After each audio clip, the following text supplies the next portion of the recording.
रामकृष्ण हरी. तर आज सर्वांना आषाढी एकादशीच्या खूप खूप शुभेच्छा. तर एक छोटासा अभंगाने आपण आपल्या तासाची सुरुवात करूया. आभीर गुलाल आभीर गुलाल उधळीत रंग रंग रंग नाथा घरी नाचे माझा सखा पांडुरंग. नाथा घरी नाचे माझा सखा पांडुरंग. वाळवंटी गाऊ आम्ही वाळवंटी नाचू. वाळवंटी गाऊ आम्ही वाळवंटी नाचू. चंद्रभागेच्या पाण्याने अंग अंग नाहू. चंद्रभागेच्या पाण्याने अंग अंग नाहू.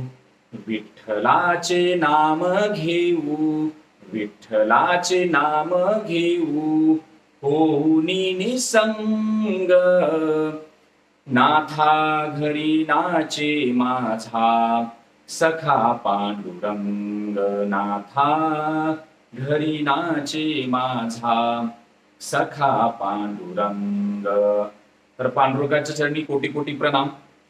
तर आजच्या या तासामध्ये आज आपण बुद्धिमत्ता आणि याचं जे आपलं प्रकरण चालू आहे अंकमालिका आणि अंकमालिकेमधले समसंबंध, बरोबर आहे.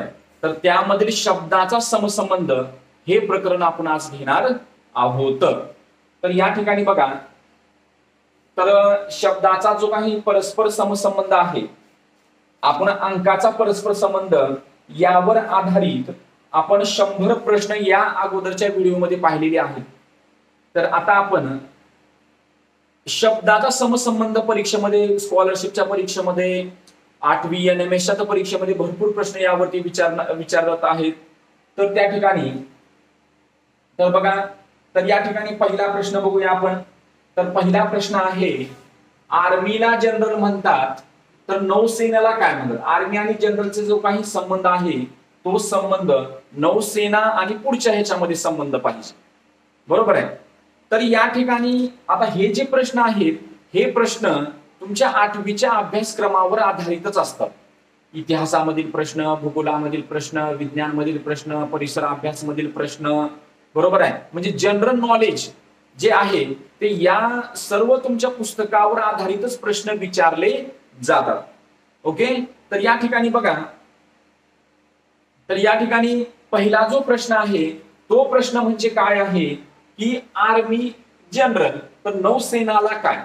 तर आपण हा शब्द ऐकत असतो कधीतरी, आर्मी, बरोबर आहे. आपल्या भारताची आर्मी भरपूर शक्तिशाली आहे, जगामध्ये त्याचा 3रा नंबर लागतो, बरोबर आहे. आणि आपल्याला त्यांचा खूप सार्थ अभिमान आहे, कारण ते आपल्यासाठी त्या ठिकाणी 24 तास सीमेवरती पहारा देत असतात. तर त्यामधला हा प्रश्न आहे. तर आर्मीला जनरल काय म्हटलेलं आहे? तर या ठिकाणी आर्मीच्या प्रमुखाला, आर्मीचा जो काही प्रमुख असतो, आर्मीचा प्रमुख, त्या प्रमुखाला जनरल म्हणतात. आर्मीचा जो प्रमुख असतो त्याला काय म्हटलं जाते? जनरल असं म्हटलं जाते. तर नौसेनाचा जो काही प्रमुख आहे, नौसेनाचा जो काही प्रमुख आहे, बरोबर आहे.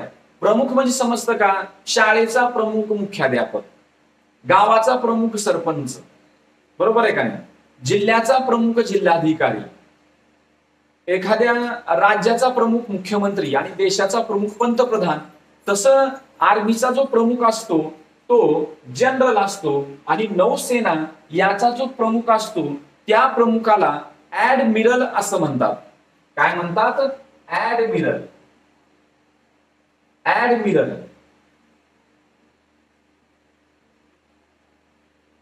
बरोबर आहे. अशा प्रकारे हे या प्रश्नाचं काय आहे? उत्तर आहे, बरोबर आहे. यानंतर बघा पुढचा प्रश्न. तर पुढचा जो प्रश्न आहे तो प्रश्न मनुष्य आणि नाक, तर झाडाला काय? बरोबर आहे. आता माणसाचा आणि नाकाचा संबंध काय आहे? आपण नाकाने काय करतो? नाकाने श्वासोच्छवास करतो, ऑक्सिजन घेतो, आपण श्वास घेतो नाकाने. मग झाड कशाच्या साह्याने श्वास घेत असेल? कशाच्या साह्याने? मुळाच्या साह्याने, खोडाच्या साह्याने, फळाच्या साह्याने, पानाच्या साह्याने. मग कशाच्या साह्याने? तर झाड हे पानाच्या साह्याने काय करत असतं? श्वास घेत असतं. श्वास घेणे या प्रश्नाचा अर्थच आहे श्वास घेणे. तर झाड कशाच्या साह्याने श्वास घेतं? झाड हे पानाच्या साह्याने श्वास घेतं. पान कशाच्या साह्याने श्वास घेतं? पानाच्या साह्याने श्वास घेतं. त्याच्यानंतर पुढचा जो प्रश्न आहे, काय प्रश्न आहे बघा. तर पुढचा प्रश्न आहे की मंगळवार याला शनिवार दिलेला आहे. आता मंगळवार आणि शनिवार दोन्ही पण वारच आहेत. मग मंगळवारला शनिवारचा संबंध दिला आहे, म्हणजे असं काय मंगळवार आणि शनिवार तरी वाराचेच नाव आहे, त्याच्यामध्ये वेगळा काही बदल नाहीये. परंतु मंगळवारला सोडून म्हणजे मंगळवारच्या पुढे किती दिवसानंतर शनिवार येतो? बुधवार, गुरुवार, शुक्रवार, शनिवार. बरोबर आहे. बुधवार, गुरुवार, शुक्रवार, शनिवार. तर या 4 दिवसानंतर शनिवार येतो. तर पुढचा महिना दिलेला आहे चैत्र महिना. कोणता दिलेला आहे? चैत्र. काय आहे? हा मराठी महिना आहे. तर चैत्र महिन्यानंतर चौथा महिना कोणता येतो? तर चैत्र महिन्यानंतर चौथा महिना मंगळवार,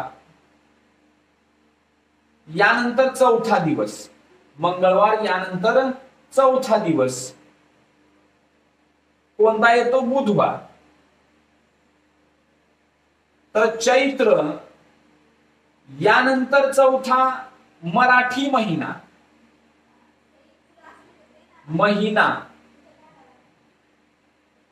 कोणता येतो? श्रावण.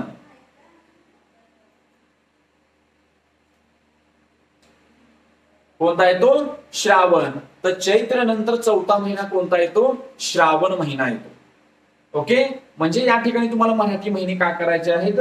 पाठ करायचे आहेत. तर यानंतर पुढचा जो प्रश्न आहे, तर मुस्लिम मस्जिद तर शीख काय? मुस्लिम मस्जिद तर शीख काय? तर मुस्लिम प्रार्थना कुठे करतात? मुस्लिम प्रार्थना कुठे करतात?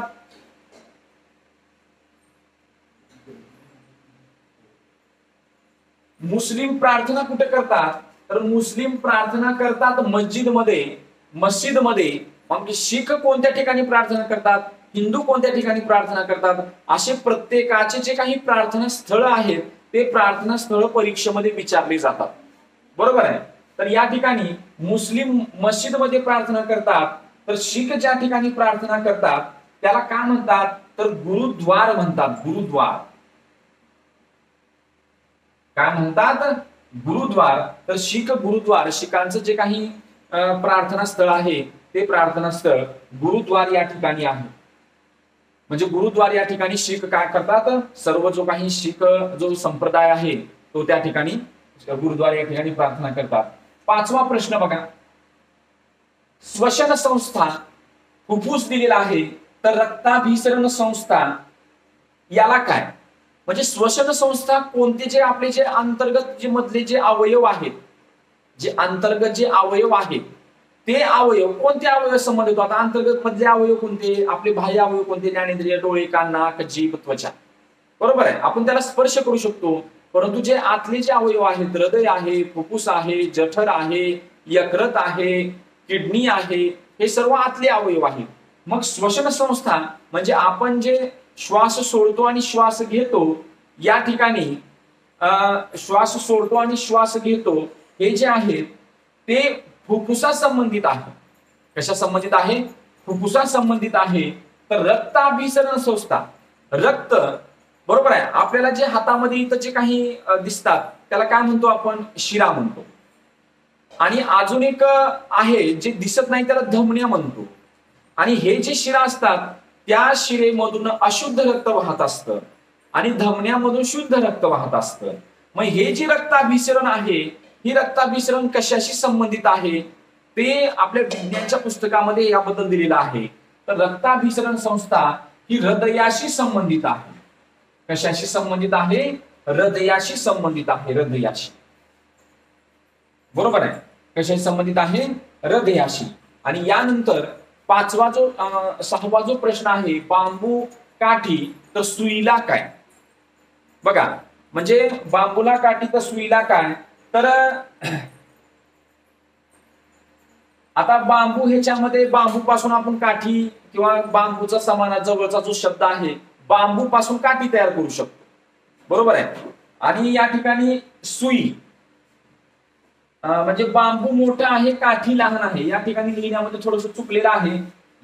ही नंतर असेल. सुईच्या अगोदर एक शब्द लिहायचा आहे तुम्हाला. तर बांबू पासून काठी तयार करू शकतो. तर सुई मधला जो मोठा प्रकार कोणता? तर सुईपेक्षा मोठं काय आहे? दाभण. आपण जे मोठे पोते शिवण्यासाठी वापरतो ते काय आहे? दाभण. काय आहे? दाभण. ओके. तर या ठिकाणी हे जे 6 प्रश्न आहेत, हे 6 प्रश्न यामधला हा जो प्रश्न आहे, तर प्रश्न आला होता बघा, मराठी महिने. मराठी महिने. तर मराठी महिने पाठ नसतील तर लिहून घ्या. चैत्र, वैशाख, ज्येष्ठ, आषाढ, श्रावण. बघा, चैत्र नंतर 4था महिना श्रावण. चैत्र झाल्यानंतर वैशाख, ज्येष्ठ, आषाढ, श्रावण, भाद्रपद, आश्विन, कार्तिक, मार्गशीर्ष, पौष, माघ, फाल्गुन. पौष, माघ, फाल्गुन हे मराठी महिने तुम्ही पाठ केले पाहिजेत. कारण या मराठी महिन्यावरती भरपूर प्रश्न विचारले जातात. यामध्ये अजून एक प्रश्न विचारला जातो की ते किती दिवसाचे आहेत? ते किती दिवसाचे आहेत असा पण प्रश्न तिथं परीक्षेमध्ये विचारला जाऊ शकतो. तर ते तुम्ही मराठी महिने खूप चांगल्या पद्धतीने पाठ करायचं आहे. ओके. यानंतर आपण अजून एक प्रश्न विचारला जातो यावरती, ऋतू हा प्रश्न विचारला जातो ऋतूवरती. ते लिहून घ्यायचं आहे तुम्ही. मराठी ऋतू 6 आहेत. किती आहेत? 6 आहेत. वसंत, ग्रीष्म, वर्षा, शरद, हेमंत, शिशिर. बरोबर आहे. वसंत, ग्रीष्म, वर्षा, शरद, हेमंत, शिशिर हे 6 ऋतू आहेत. आणि या 6 ऋतूनंतर त्याच्यामध्ये प्रश्न काय विचारला बघा, कोणत्या मराठी महिन्यामध्ये कोणता ऋतू येतो? हा वसंत जो ऋतू असतो हा चैत्र महिन्यामध्ये येतो. चैत्र आणि वैशाख हे 2 मराठी ऋतू, चैत्र आणि वैशाख. आणि त्याच्यामध्ये आपला ऋतू कोणता? उन्हाळा. बरोबर आहे. कोणता? उन्हाळा. नीट लक्षात घेऊन घ्या. वसंत, चैत्र, वैशाख, उन्हाळा. ग्रीष्म, ज्येष्ठ, आषाढ, उन्हाळाच. वर्षा, वर्षा म्हणजे काय? पाऊस. श्रावण, भाद्रपद, पावसाळा. शरद, आश्विन, कार्तिक, पावसाळा. हेमंत, मार्गशीर्ष, पौष हे 2 मराठी महिने, हिवाळा. आणि शिशिर, माघ, फाल्गुन, हिवाळा. बघा, उन्हाळा, पावसाळा, हिवाळा. सुरुवातीला मी सांगत असताना ऋतूचं नाव सांगतोय, त्याच्यानंतर 2 मराठी महिन्याची नावं सांगतोय, त्याच्यानंतर आपल्या पावसाळा, उन्हाळा, हिवाळा याची नावं सांगितलेलं आहे. ते तुम्ही व्यवस्थित लिहून घ्यायचं आहे. आणि तेच तुम्हाला तिथं त्यावरती अनेक प्रश्न विचारले जातात.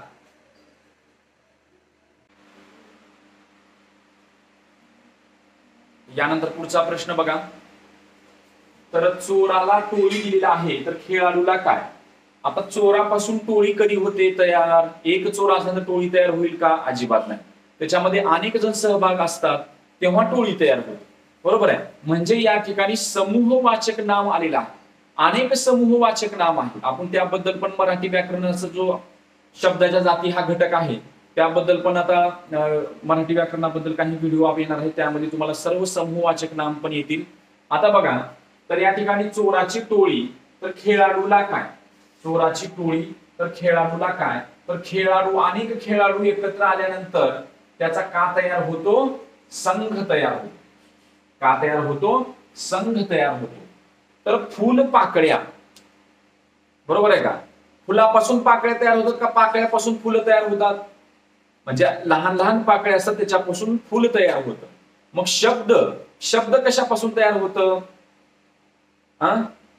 ठराविक क्रमाने आलेल्या अक्षराच्या समूहाला जर काही अर्थ प्राप्त होत असेल तर त्याला शब्द असे म्हणतात.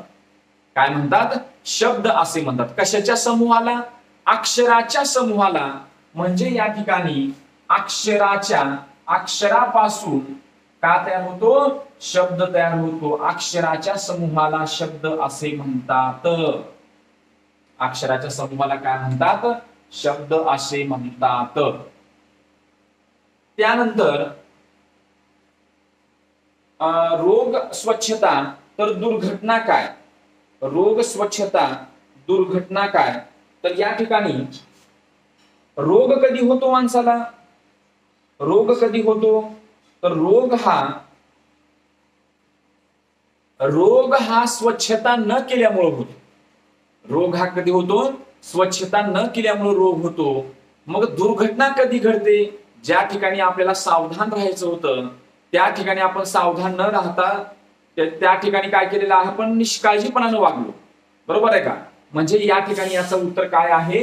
सावधान राहिलं पाहिजे, सावधानता बाळगली पाहिजे. बरोबर आहे. म्हणजे या ठिकाणी त्याचं उत्तर काय आहे? सावधान हे त्याचं उत्तर आहे. तर यानंतर बॉटनी वनस्पती. बघा, बॉटनी म्हणजे काय आणि वनस्पती म्हणजे काय? तर बॉटनी म्हणजे वनस्पतीचा अभ्यास करणारं शास्त्र असं म्हटलं जाते. त्याला का म्हटलं जाते? की बॉटनीमध्ये वनस्पतीचा अभ्यास करतात. तर एंटोमॉलॉजी, तर एंटोमॉलॉजी मध्ये कशाचा अभ्यास केला जातो? तर एंटोमॉलॉजी मध्ये कीटकाचा अभ्यास करतात. कीटकाचा अभ्यास करणारं शास्त्र, कीटकाचा अभ्यास करतात. समजलं? बघा, बॉटनीमध्ये वनस्पतीचा अभ्यास करतात, तर एंटोमॉलॉजी मध्ये कीटकाचा अभ्यास करतात. कशाचा अभ्यास करतात? कीटकाचा अभ्यास करतात. त्याच्यानंतर पुढचा प्रश्न,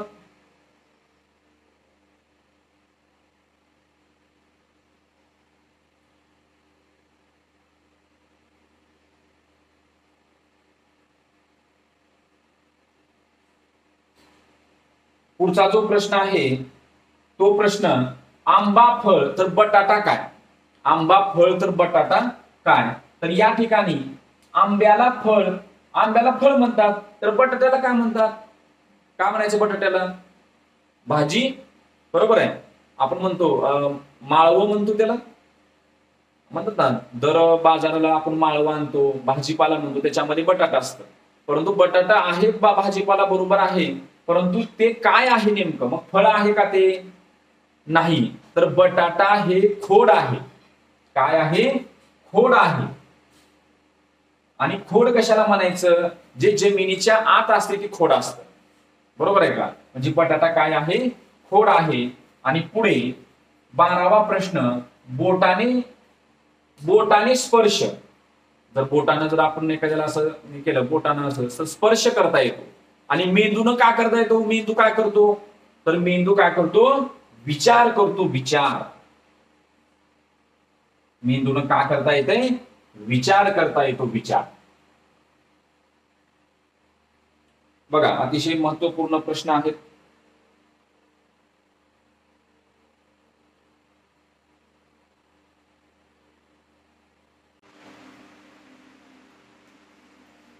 यानंतर पुढचा प्रश्न बघा.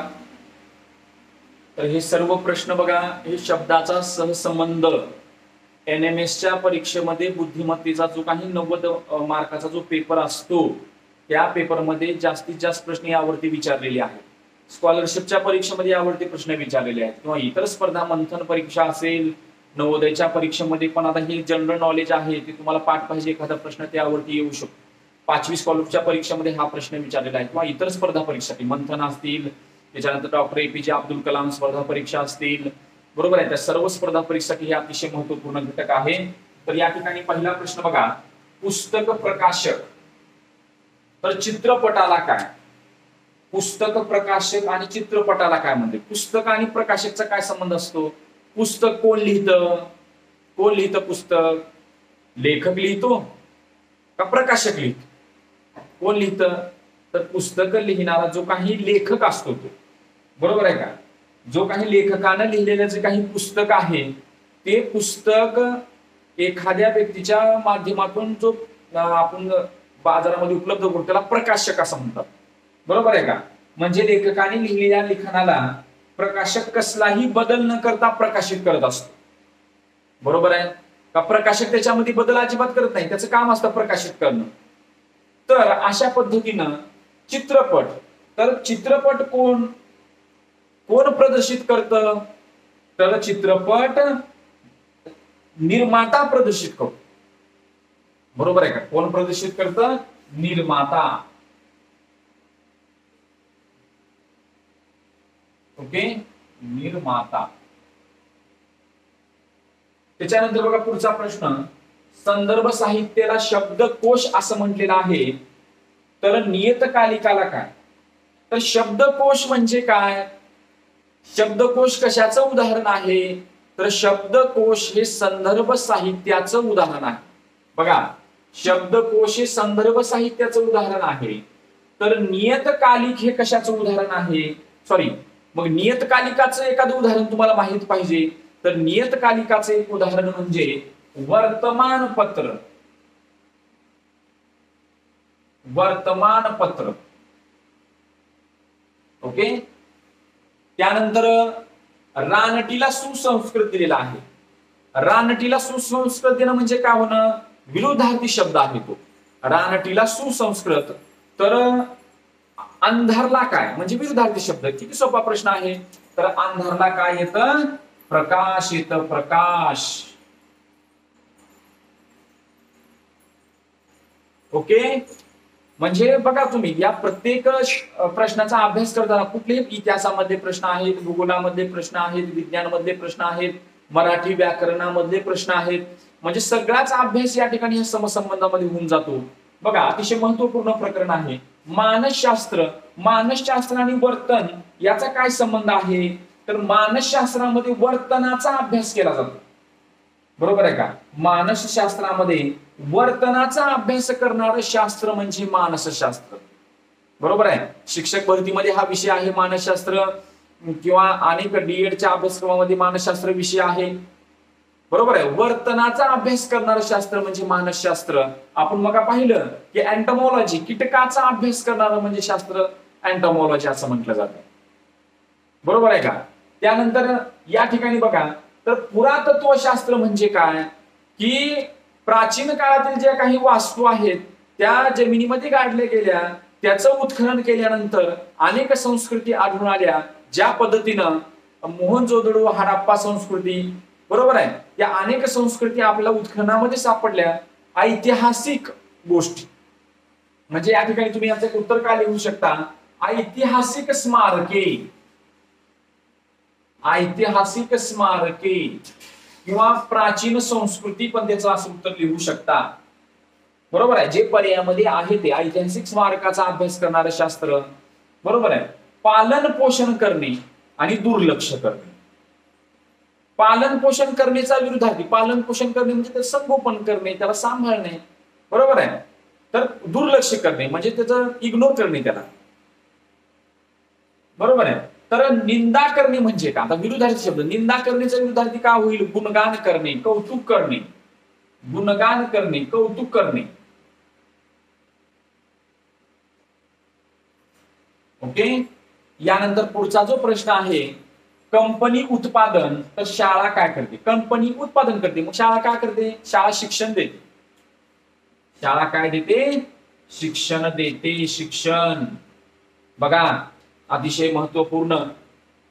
शाळेत शिक्षण दिलं जातं यावर आधारित असा प्रश्न. दवाखान्यात काय केलं जातं? रुग्णाचा उपचार केलं जातं. बरोबर आहे का? असे अनेक यावर आधारित प्रश्न येऊ शकतात.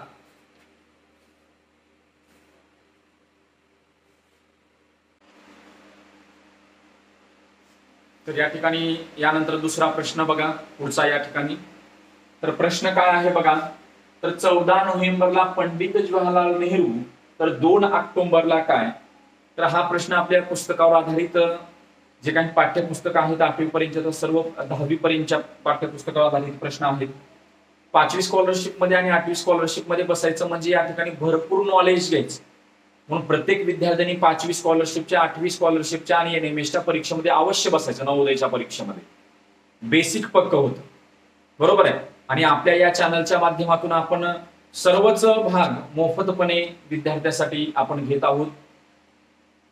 जर आपण आपल्या चॅनलला सबस्क्राईब केलं नसेल तर सबस्क्राईब करा, लाईक करा. इतर आपले जे जवळचे काही सर्व जे काही आपलं परिवार आहे त्या सर्व परिवारातील सदस्यांना शेअर करा, म्हणजे त्यांना दररोजचे नवनवीन व्हिडिओ आपोआप आपल्या युट्यूब चॅनलवरती दिसतील. तर या ठिकाणी बघा, तर पंडित जवाहरलाल नेहरू आणि 14 नोव्हेंबर याचा काय संबंध आहे. जे काही आपल्या भारत देशाला स्वातंत्र्य मिळवून दिले असे अनेक महान क्रांतिकारक, त्यांचे जन्मदिवस पण आपल्याला लक्षात पाहिजे, बरोबर आहे. तर या ठिकाणी पंडित जवाहरलाल नेहरू यांचा जन्म झालेला आहे 14 नोव्हेंबरला. किती नोव्हेंबरला? 14 नोव्हेंबरला. तर 2 ऑक्टोबरला काय झालेलं आहे, बरोबर आहे. 2 ऑक्टोबरला तुम्हाला माहित असेल, रघुपती राघव राजा राम पतित पावन सीताराम. रघुपती राघव राजा राम पतित पावन सीताराम. म्हणजे कोण? आपले बापू महात्मा गांधीजी, बरोबर आहे. ज्याने सत्य अहिंसा या तत्वाचा वापर करून इंग्रजांना आपल्यातून हाकलून लावलं, असे 2 ऑक्टोबरला महात्मा गांधी आणि अजून एक जे क्रांतिकारक होते ते म्हणजे कोण? लाल बहादूर शास्त्री. लाल बहादूर शास्त्री, जय जवान जय किसान ज्याने घोषणा दिली, असे लाल बहादूर शास्त्री.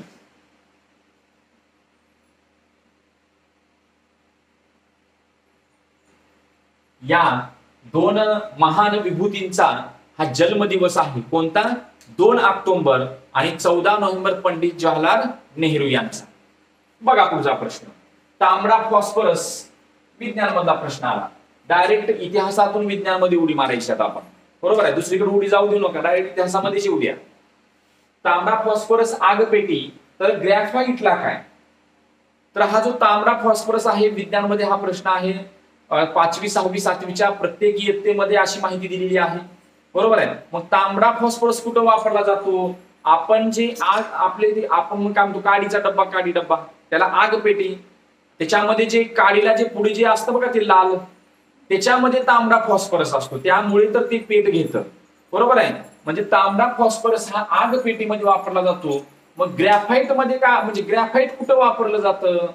तर ग्रॅफाइट हे आपण सिस्पेन्शिल असतं ना, सिस्पेन्शिल, त्या सिस्पेन्शिल मध्ये वापरलं जातं, किंवा विद्युत घटामध्ये, बरोबर आहे का. पेन्सिल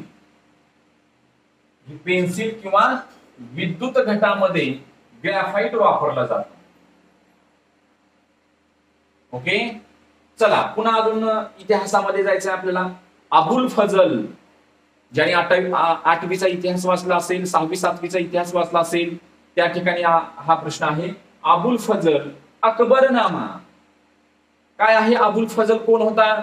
तर हा जो अबुल फजल होता याने अकबरनामा हे पुस्तक लिहिलं. अकबरनामा नावाचं पुस्तक आहे. तर ज्ञानेश्वरांनी, संत ज्ञानेश्वर, बरोबर आहे का. तर ज्ञानेश्वरांनी काय लिहिलं? तर ज्ञानेश्वरांनी ज्ञानेश्वरी लिहिली, बरोबर आहे का. काय लिहिली? ज्ञानेश्वरी लिहिली. किंवा दुसरा ग्रंथ कोणता लिहिला? संत ज्ञानेश्वरांनी ज्ञानेश्वरी लिहिली. त्याच्यानंतर दुसरा ग्रंथ आहे, बरोबर आहे काय, भावार्थ दीपिका आणि अमृतानुभव. ज्ञानेश्वरी लिहिली, भावार्थ दीपिका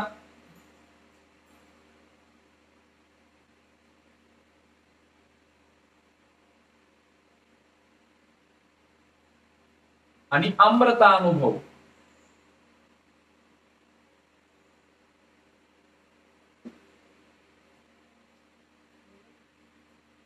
ओके, हे पुस्तकांचे ज्याने पुस्तक लिहिले आहे त्यांचं नाव आहे, बरोबर आहे. यानंतर पुढे कठोर मृदू विरुद्धार्थी शब्द मराठी व्याकरण. कठोर म्हणजे कठीण, मृदू म्हणजे मऊ.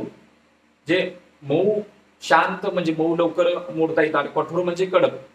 शाप. शाप या शब्दाचा विरुद्धार्थी शब्द काय आहे? आशीर्वाद. शाप या शब्दाचा विरुद्धार्थी शब्द काय? आशीर्वाद.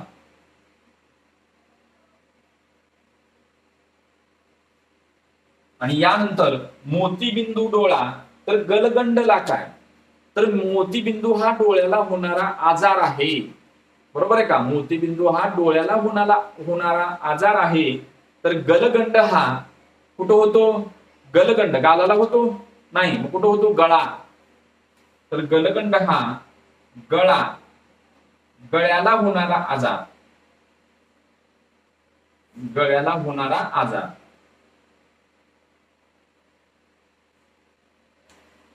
ओके, व्यवस्थित माहिती लिहून घ्यायची आहे.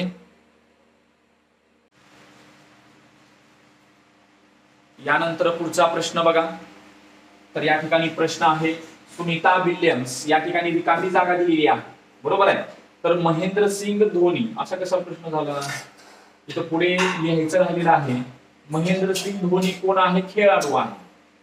महेंद्रसिंग धोनी काय आहे? खेळाडू आहे. तर सुनीता विल्यम्स काय आहे? बरोबर आहे. सुनीता विल्यम्स, कल्पना चावला हे तुम्ही हे शब्द तुम्ही ऐकला असाल. बरोबर आहे. तर या ठिकाणी सुनीता विल्यम्स काय आहे बघा. तर सुनीता विल्यम्स ही अंतराळवीर आहे. अंतराळवीर आहे. सुनीता विल्यम्स काय आहे? अंतराळवीर आहे. बघा अशा अनेक जे खेळामधील, क्रिकेटमधील जे टॉपचे जे खेळाडू आहेत, ते तर आपल्याला क्रिकेट हा आवडता खेळ आहे त्यामुळे समजतं. परंतु अंतराळवीर, त्याच्यानंतर कुस्तीपटूचा पण प्रश्न पडतो, टेनिसपटूचा पण प्रश्न पडतो. अशा अनेक प्रश्न त्यावरती विचारले जाऊ शकतात. तर या ठिकाणी बघा, शाळेला मुख्याध्यापक, तर वृत्तपत्राला काय? तर शाळेचा प्रमुख कोण असतो? मुख्याध्यापक असतो. यावर आता एक प्रश्न याच्या अगोदर पण झालेला होता. शाळेचा प्रमुख कोण असतो? मुख्याध्यापक. तर वृत्तपत्राचा प्रमुख कोण असतो? कोण असतो? आपण पाहिलं जनरल आर्मीचा ते प्रमुख आपण ते घेतलेलं होतं. तर या ठिकाणी वृत्तपत्राचा जो प्रमुख आहे त्याला संपादक असं म्हणतात. काय म्हणतात? संपादक असं म्हणतात. संपादक. तर त्याचं उत्तर आहे संपादक.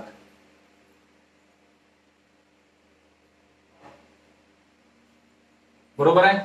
तर यानंतर पुढचा प्रश्न बघा, देऊळला हिंदू. बरोबर आहे. हिंदू धर्माचं जे काही प्रार्थना स्थळ आहे, याच्या अगोदर पण आपण एक पाहिलेलं होतं ख्रिश्चनचं नाही, शिखांचं पाहिलेलं होतं. बरोबर आहे. तर सिनॅगग, बघा हा नवीन शब्द आहे. तर सिनॅगग हे कोणत्या धर्मांचं प्रार्थना स्थळ आहे? तर सिनॅगग हे ज्यू धर्माचं प्रार्थना स्थळ आहे. कोणत्या धर्माचं प्रार्थना स्थळ आहे? ज्यू धर्मियांचं प्रार्थना स्थळ आहे. म्हणजे जे काही धर्म आहेत, हिंदू, मुस्लिम, शीख, ईसाई, ख्रिश्चन, ज्यू धर्म, अशा अनेक धर्माची प्रार्थना स्थळ तुम्हाला लक्षात आले पाहिजेत. यानंतर बघा, कार्यालयाला ऑफिस, संकेतस्थळाला काय म्हणतात? तर कार्यालय या शब्दाला इंग्रजीमध्ये ऑफिस असं म्हटलं जातं. कार्यालय या शब्दालाच इंग्रजीमध्ये ऑफिस म्हटलं जातं. मग संकेतस्थळ, आता संकेतस्थळ आपल्याला सगळ्यांनाच माहित आहे, परंतु संकेतस्थळ म्हणजे काय? आपण दररोज ते टाईप पण करतो मोबाईलमध्ये. तर संकेतस्थळ म्हणजे वेबसाईट. संकेतस्थळ म्हणजे काय? वेबसाईट. बरोबर आहे. तर वेबसाईट हे या प्रश्नाचं काय झालं? उत्तर झालं. सुगंध फूल, तर पाऊसला काय? सुगंध फूल, तर पाऊसला काय? तर फुलापासून सुगंध मिळतो. फुलापासून काय मिळतो? सुगंध मिळतो. मग पाऊस कुठून मिळतो? आता पाऊस कुठून येतो? वरून, ढगातून. बरोबर आहे का? म्हणजे याचं उत्तर काय आहे? ढग. याचं उत्तर काय आहे? ढग. आता ढग म्हणजे काळे ढग पाहिजे. बाष्पीभवन, समुद्रातून बाष्पीभवन झाल्यानंतर जेव्हा ते बाष्पीभवनानं पाणी वरी जातं आणि ते थंड झाल्यानंतर ते खाली येतं, तेव्हा त्याला पाऊस असं म्हटलं जातं. तर भाषा व्याकरण, तर संगीतला काय? बरोबर आहे का? जसं भाषेला व्याकरण असतं तसं संगीताला काय असतं? भाषेचा अभ्यास करणारं शास्त्र, भाषा शुद्ध करणारं शास्त्र म्हणजे व्याकरण होय. बरोबर आहे का? मग संगीताचा अभ्यास कशात केला जातो? तसं संगीताला शास्त्र असतं. संगीताला काय असतं? शास्त्र असतं, शास्त्र. ओके, तर अतिशय महत्वपूर्ण असं नॉलेज आपल्याला या शाब्दिक समसंबंधातून, जनरल नॉलेज, जीके, इतिहास, भूगोल, नागरिकशास्त्र, परिसराभ्यास, सामान्य विज्ञान, त्याच्यानंतर मराठी व्याकरण, असे अनेक शब्द यामधून आपल्याला समजत आहेत.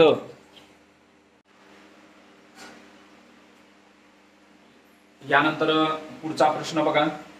तर प्रश्न आहे, सायकल मोटार तर नावला काय? Cycle motor, cycle motor, motor हा शब्द आणि सायकल हा शब्द. सायकल त्याच्यामध्ये कुठलं इंधन वापरावं लागत नाही, बरोबर आहे, आणि मोटार त्याच्यामध्ये इंधन वापरावं लागतं. म्हणजे एक जी वस्तू आहे ती इंधनाशिवाय आणि एक वस्तू इंधनाचा वापर करून, म्हणजे असे दोन वस्तू. आता नाव, पाण्यामध्ये चालते नाव, मग ही नाव म्हणजे काय असते? जी इंधनाशिवाय वापरली जाते, चालते, जी माणसाने, आपण त्याला होडी म्हणतो, बरोबर आहे का? मग आता इंधनानं चालणारी कोणतं आहे पाण्यावर चालणारं इंधनाचं? तर जहाज. काय आहे? जहाज, बरोबर आहे. कारण आताचे बरेच म्हणजे सर्व जहाज हे इंधनावर आहेत.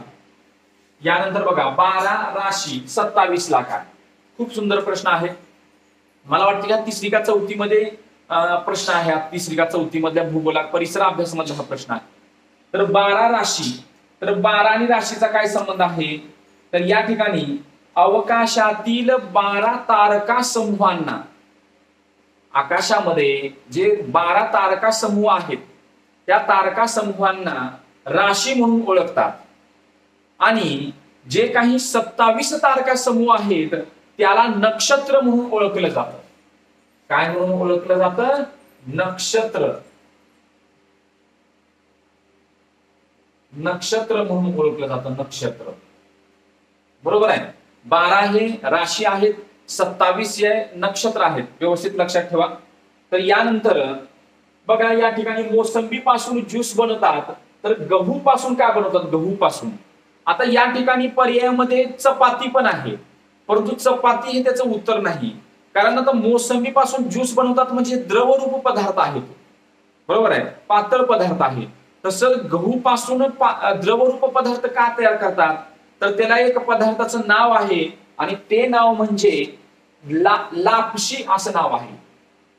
लापशी, लक्षात ठेवा. जरी तुम्हाला माहित नसेल तर तुमच्या घरामध्ये आईना, आपल्या आजींना विचारा, तो पदार्थाबद्दल त्यांनी नक्की तुम्हाला माहिती सांगतील. तर लापशी पदार्थ हा गव्हापासून द्रवरूपी पदार्थ तयार केला जातो. यानंतर पुढचा जो प्रश्न आहे, फाल्गुन, फाल्गुनला काय दिलेला आहे? होळी.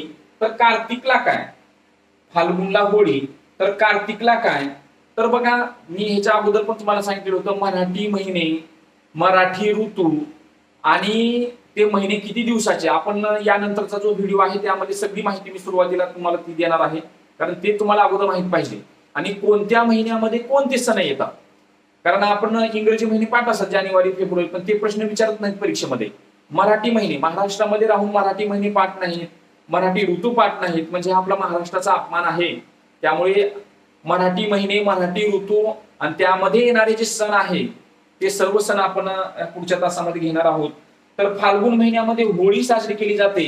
तर कार्तिक महिन्यामध्ये काय साजरी, कोणता सण साजरा केला जातो? बरोबर आहे. तर कार्तिक महिन्यामध्ये चिवडा, लाडू बनवतात ना. मग कोणता सण असेल तो? दीपावली. कोणता सण आहे? दीपावली हा सण साजरा केला जातो, बरोबर आहे. कोणता सण साजरा केला जातो? दीपावली सण साजरा केला जातो. यानंतर पुढचा प्रश्न बघा, मोर केकारो तर भुंगा काय? तर मोरांचा केकारो, केकारो शब्द म्हणजे काय? मोराचा आवाज आहे तो. जेव्हा मोर काय करतो? जेव्हा ओरडत असतो, ओरडण्याला केकारो असं म्हणतात. प्रत्येक प्राण्याला आवाज आहे, तसं मोराच्या आवाजाला केकारो असे म्हणतात. तर भुंग्याच्या आवाजाला काय म्हणतात? बरोबर आहे, भुंगा. कधी जर भुंगा उडत असेल आणि त्याचा आवाज बघा कसा येतो, असं भुं असं येतो, बरोबर आहे. तर त्या आवाजाला काय म्हणतात? गुंजन म्हणतात. गुंजन. काय म्हटलं जाते? गुंजन असं म्हटलं जातं, गुंजन. पुन्हा एकदा प्रश्न आलेला आहे बघा मराठी महिन्यावरती, वसंत ग्रीष्म तर वर्षाला काय म्हण? बरोबर आहे, वसंत ग्रीष्म तर वर्षाला काय? तर वसंत ऋतूच्या अगोदरचा ऋतू आहे तो. कोणता ऋतू आहे? ग्रीष्म ऋतू आहे. मग वर्षा या ऋतूच्या अगोदरचा शरद ऋतू. कोणता ऋतू? शरद ऋतू. बघा बरेच प्रश्न विचारले आहेत या ठिकाणी मराठी महिन्यावरती आणि मराठी ऋतूवरती, त्यामुळे तुम्ही पाठ करावं लागेल. यानंतर पुढचा जो प्रश्न आहे, झुंबरला छत तर जाजम. जाजम कशाला म्हणायचं? जाजम हा नवीनच शब्द आहे. तर झुंबर छत, बरोबर आहे, आपण वरच्या छताला जे अडकवतात डेकोरेशनसाठी किंवा सुंदर दिसण्यासाठी, घराची शोभा वाढवण्यासाठी, तर त्याला झुंबर असं म्हटलं जातं. आणि हे जाजम जे आहे, हे जाजम जमिनीवर अंथरतात. कुठं अंथरतात? जमिनीवर अंथरतात. जमिनीवर. इथं जमीन लिहायचं आहे उत्तर. आपण आपल्या सुशोभित होण्यासाठी किंवा आपण दुसरा जो प्रकार आहे आपण चटई असं म्हणतो, त्या पद्धतीचं हे जाजम जे आहे ते जमिनीवर अंथरलं जातं. ओके.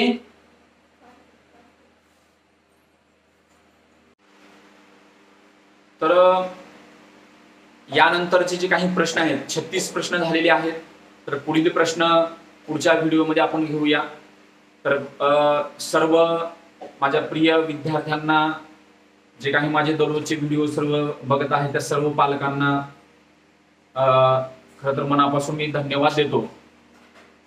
आणि तुम्हाला एवढी खात्री देईन की आपल्या युट्यूब चॅनलच्या माध्यमातून सर्व जे काही शालेय स्पर्धा परीक्षा आहे, त्या स्पर्धा परीक्षा विद्यार्थ्यांना सोप्या सोप्या भाषेमध्ये, त्यांना भीती कशा पद्धतीने कमी होईल, हे जर आपलं युट्यूब चॅनल जर तुम्ही जर वापरलात तर त्यांची भीती नक्की खूप कमी होईल आणि त्यांना वेगवेगळ्या स्पर्धा परीक्षेमध्ये नक्की यश मिळेल.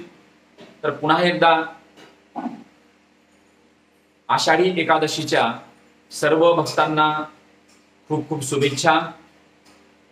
आणि आपलं हे जे चॅनल आहे, हे चॅनल, या चॅनलवरचे सर्व जे आपले सदस्य आहेत, जे सबस्क्रायबर आहेत, त्यांना उत्तम आरोग्य, त्यांचं जीवन हे आनंदानं जावो अशी प्रार्थना मी विठ्ठलाकडे करत आहे.